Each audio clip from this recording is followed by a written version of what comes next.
Eric Blair was his real name, but he is better known as George Orwell, which is his pen name. He was born in Motihari, India on June 25, 1903. Despite being born in India, his family was British.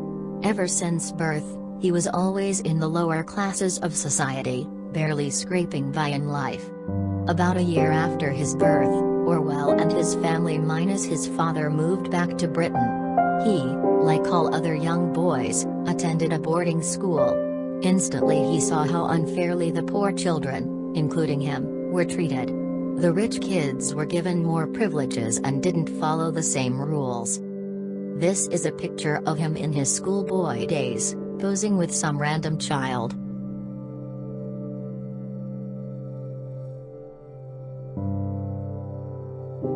After completing boarding school, Orwell's family didn't have enough money to send him to a university. He instead went back to India to join the Burma police force. This is a picture of him off duty. He sort of looks like Adolf Hitler in a way.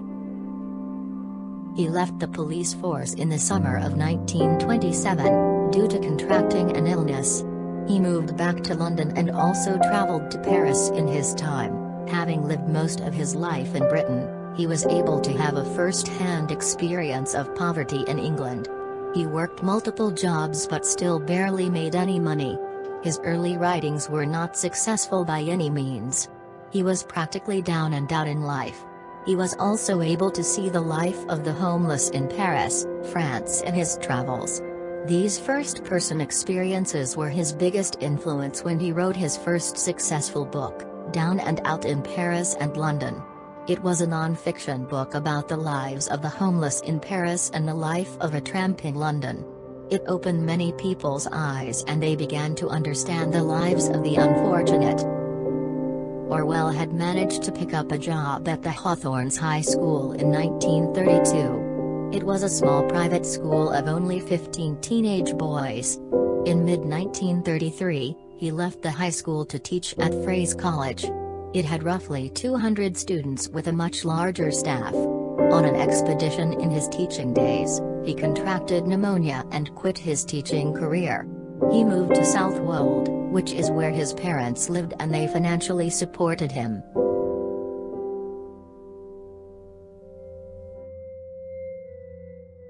In December 1936, Orwell set out to Spain to fight against fascist rule in the Spanish Civil War. He was much taller than the other fighters. He stood at 6 foot 2 inches, making him an easier target for snipers. You are not able to see him that clearly, but he is the one standing all the way to the left with his head much higher than everyone else. He was shot by a sniper in the throat, therefore ending his chance at fighting.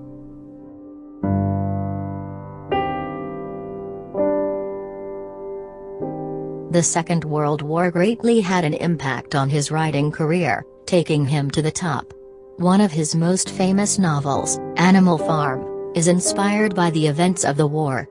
His second most popular novel, 1984, was published in 1949 and he received a lot of credit for it, but only for a short time.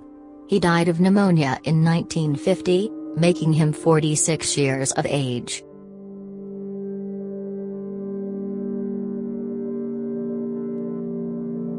As mentioned earlier, his poor financial status played a role in his writings.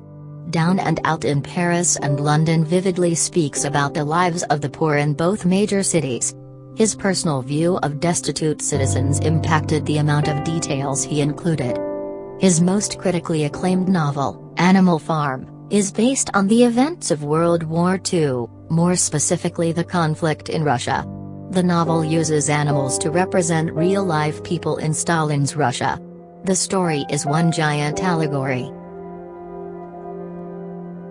A famous quote by him is, "In a time of deceit, telling the truth is a revolutionary act." This quote doesn't lift someone's spirits necessarily, but it is meant to show how in a world we live in with lies all around us, we as a society should stand up and spread the truth, no matter how tough it is.